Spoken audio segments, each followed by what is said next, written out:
I just realized something. This makeup could so easily transition into like a Witcher look.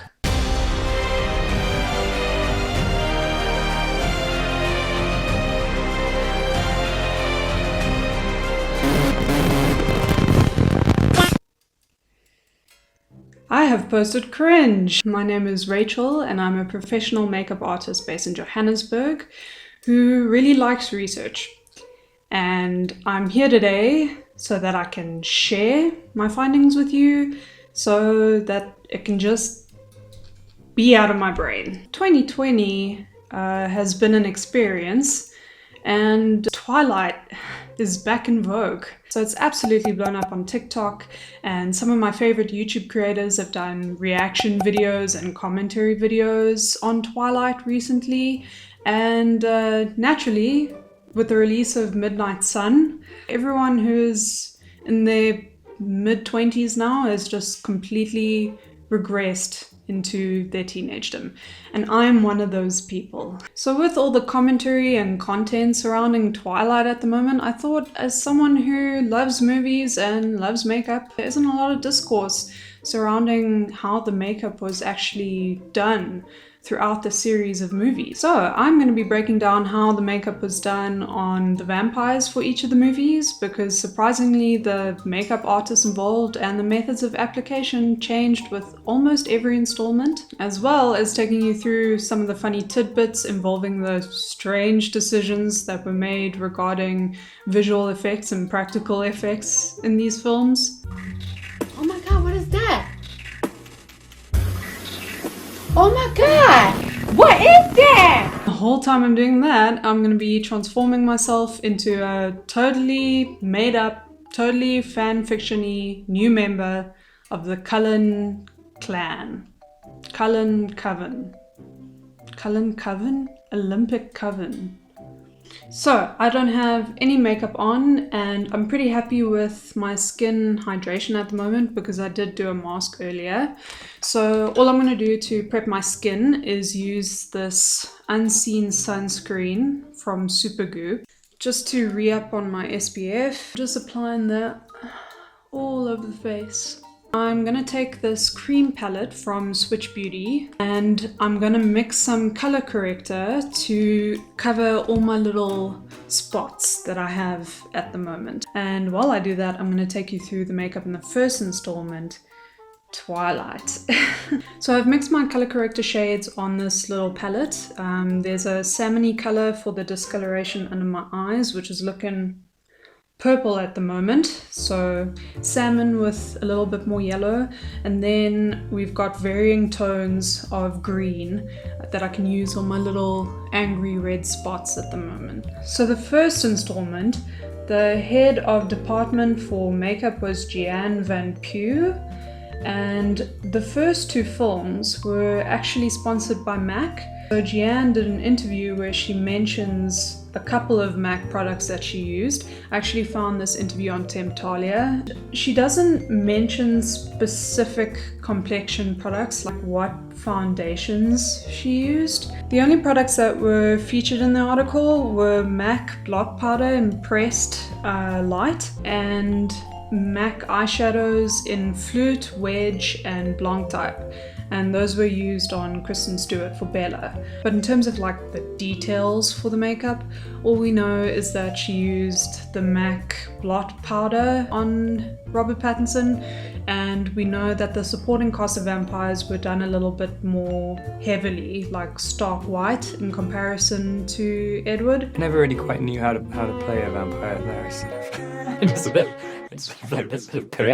pale person. So I think I've covered everything that could potentially be a concern. Normally I'm not painstaking with color correction at all, but purely because these vampires are supposed to be flawless, I've really gone in and covered every little spot that I've found. I've also gone in with a green on my cheeks because I find that I blush quite easily and I don't want that to come through the makeup. Onto New Moon and brows. So the way I do my brows, it's very weird. I take a pencil brush that has a really nice point to it. And I take the Smashbox step-by-step contour palette thing and I take the contour shade and yeah, I fill in my brows that way. Lead makeup designer on New Moon was Norma Hill Patton, and there's actually a lovely picture of her at IMATS with the models that she did the demonstrations of the Jane makeup and the Edward makeup on. And she actually goes into a lot more detail about what products and techniques that she used on set. Let me read you a little bit of this interview that she did. She said, "The biggest problem that we had to deal with on set was that the vampires were never supposed to age, and so that would mean that they had no wrinkles. We dealt with it by always smoothing them out for close-ups. We also had to be constantly vigilant and not allow any pink skin tone to show through, which would happen after eating/drinking or blowing noses, etc." In terms of product for this film, they were once again sponsored by MAC. And Norma said she specifically didn't want the vampires to look stark white, so she used the Studio Fix fluid in the shade NC15, and I find that hilarious because I'm an NC12. And she then applied that quite sheerly and then went over with MAC Face and Body in white as a glaze. Now I'm taking a clear brow gel and I'm running that through the entire brow. I really like fluffy brows. Lord knows, and we're getting to it, you wouldn't want to be a vampire with 2000s brows. And like, how does the vampirism even work? Because canonically, Stephanie says that vampirism makes you beautiful, like beyond anything, like absolutely stunning. So I just want to know, how does the vampirism know? Like, what does it use? Does it use like the beauty standards of the time that you're changed into a vampire? Like that can't be the case. But shame, Kristen does have 2000s brows forever. Does it use the golden ratio to like change your face to make it more attractive? Like, I want to know how it works. Now we're going to do some eyeshadow and talk about Eclipse. I'm using the Urban Decay Primer Potion in the shade Eden. It's actually a really light tone that covers up all the veins on my eyelids. This was supposed to be a light base to, you know, help colors pop, but it works for me almost like a concealer. Cool, now that the eyeshadow base is down, I'm just taking my RCMA No Color Powder and I'm just setting my crease area. I don't usually set this eyeshadow base, but I'm going in with Pat McGrath eyeshadows. And the thing about Pat McGrath eyeshadows is that they pack a hell of a punch. So I know in advance, just from working with them, that I need to just at least set my crease area where I'm going to be doing that blending. So this is my Pat McGrath Mothership 6 eyeshadow palette, Midnight Sun. And this is a book, and they are not related by anything else other than name. But it's only fitting, seeing as this came out, that I use this palette. So the only thing with this palette is there are 3 mattes, and it's Vermilion, Venom, and these 2 brown shades. This brown shade I used in my makeup test of the vampire makeup yesterday, and the eye was way too warm. And the problem is when you put like such a light complexion next to a warm eye, it looks unnatural. It's like something's off. You've just made the whole face white. Make it make sense. So I'm gonna be using this dark brown shade to smoke out my eyeshadow. I'm kind of taking Alice as eyeshadow inspiration, but seeing as I'm like forming my own vampire, I kind of want to do a winged liner and maybe a little bit of purple eyeshadow. So in order to avoid the warmth, I'm going to go in with my Naked 2 palette, and I'm going to take this matte shade called Tease. And I'm gonna run that through the crease. And to do that, I'm taking my Real Technique setting brush. I like using this brush for eyeshadow. The makeup artist who did an interview detailing the makeup of Eclipse was Leslie Graham, and she did the makeup for the Wolf Pack and Jane and some of the Volturi. And she said that they did a lot of airbrushing. And I'm very familiar with an airbrush. The only reason I'm not using airbrush makeup for this application is because if I did, the whole video would just be...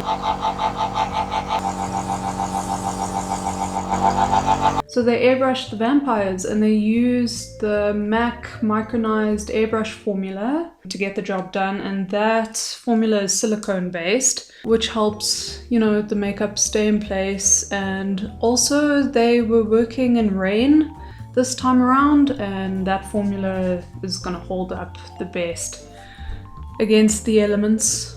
I'm still using that Tease shade from the Naked 2 palette. This is my transition shade, as the beauty gurus would call it.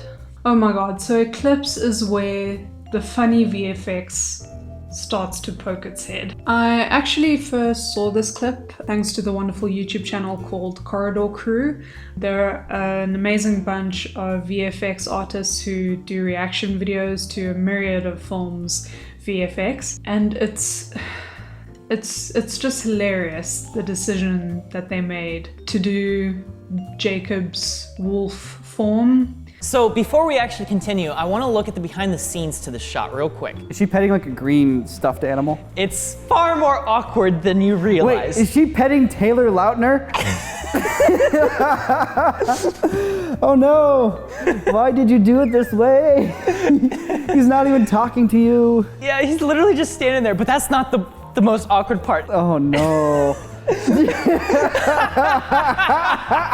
It really wasn't necessary for them to use Taylor Lautner in this suit to do the VFX of the wolf. I'm now gonna start deepening my outer corner with Extreme Dusk. Okay, now I'm gonna take Blitz Violet Orchid because I just have to have some kind of purple blue situation on my eye, and I'm just gonna blend it in the outer third into Extreme Dusk. My eye makeup is completely done, which means we are now moving on into complexion.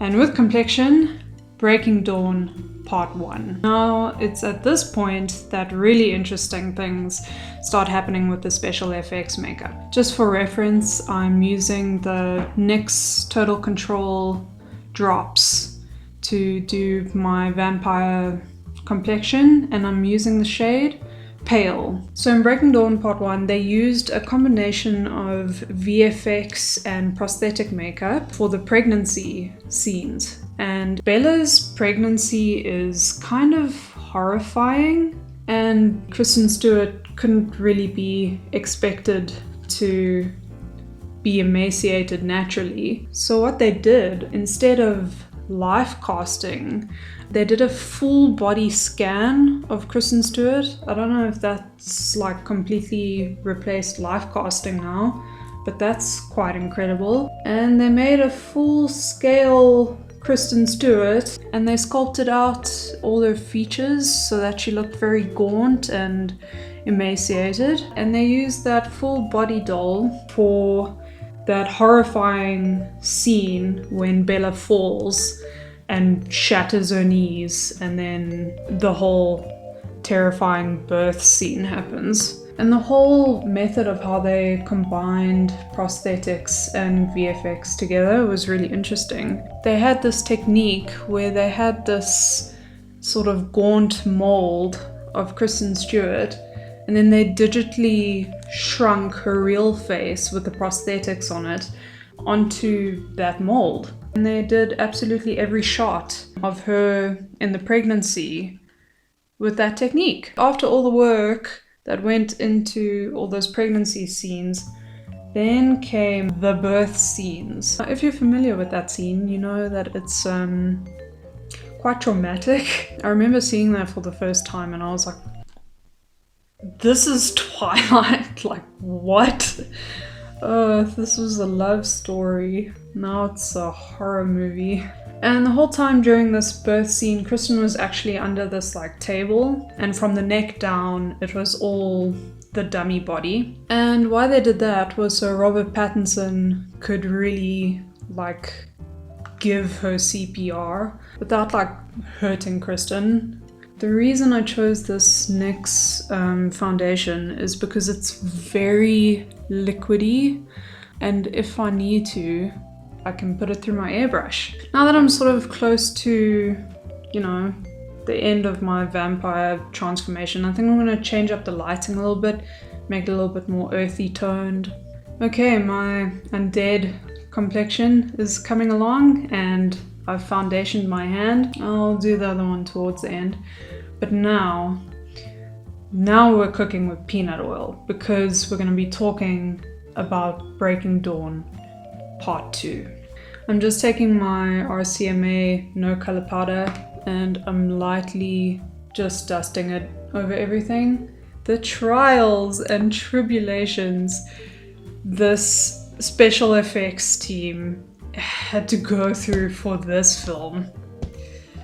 So before we get on to the animatronic, the main makeup for Bella was done by Stacey Panapinto.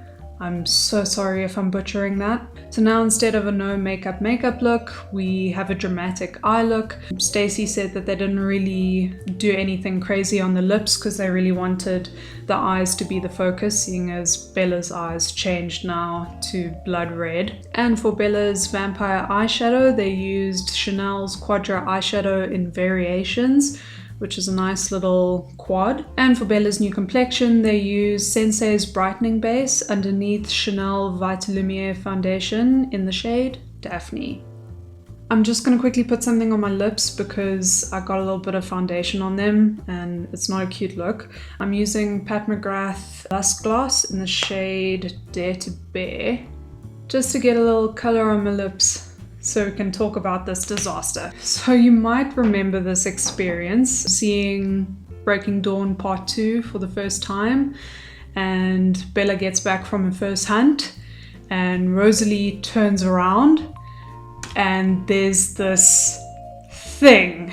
There's just, it's a baby, but it's not a baby. And we just get full on Uncanny Valley. It's terrifying, it just doesn't look right. But lo and behold, that was the second choice. That was the B team. The first attempt was this animatronic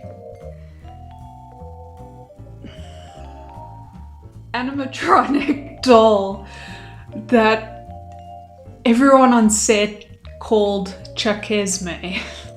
Because poor Nikki Reed in that scene when she hands Renesmee over to Bella for the first time, you know, your first child. That thing was a mistake.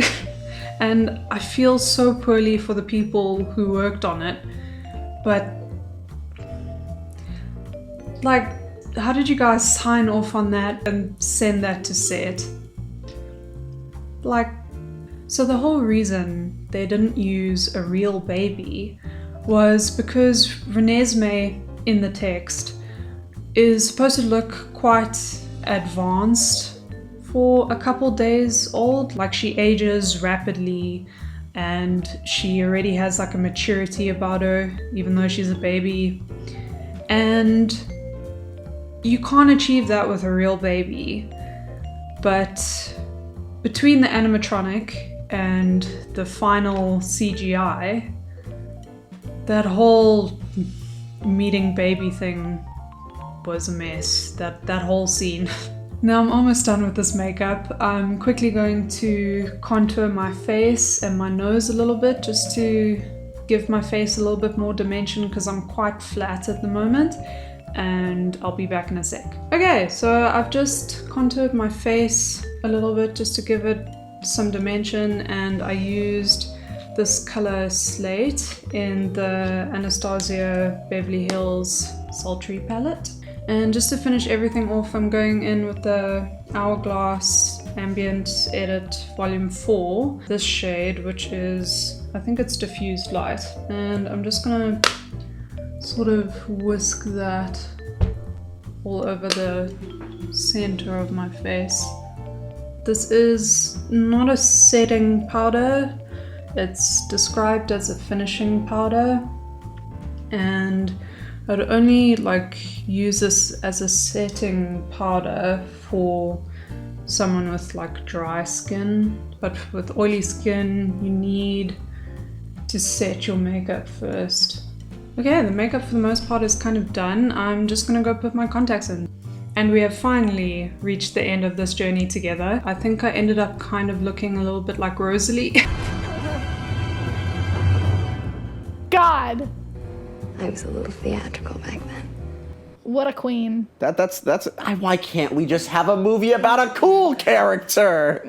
This was definitely a process, and I have so much respect for all the artists mentioned and all the ones not mentioned who worked on these films. So, mandatory narcissistic montage.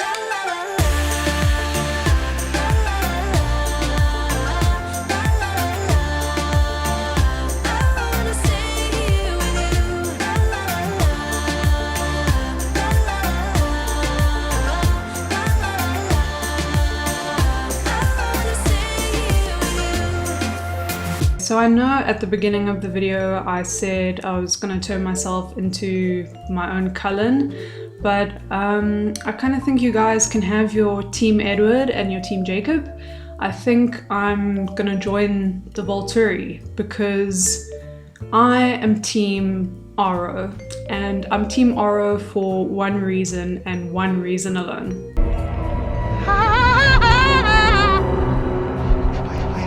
And I just love Michael Sheen. He's literally the most delightful human being I've ever seen. He actually did Bake Off for charity a couple years ago, and watching the chaos that ensued in that kitchen. Looking pallid.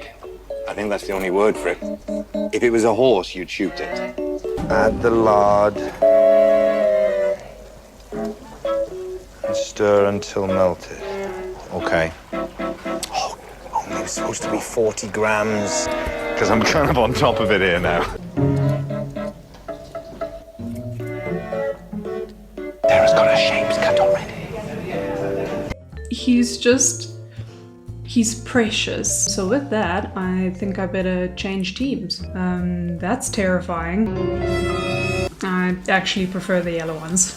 Thank you so much for watching. I'm sure at this point it's been a considerably long video. If you'd like to keep up with the makeups I do and the deep dives and just the craziness in general, you can hit me up with a follow on Instagram and subscribe right here. I will leave all the links in the description down below, as well as links to all the resources that I referenced in this video. Okay, I gotta get out of these contacts. They are super creepy and uncomfortable, so I will see you in the next one. Cheers.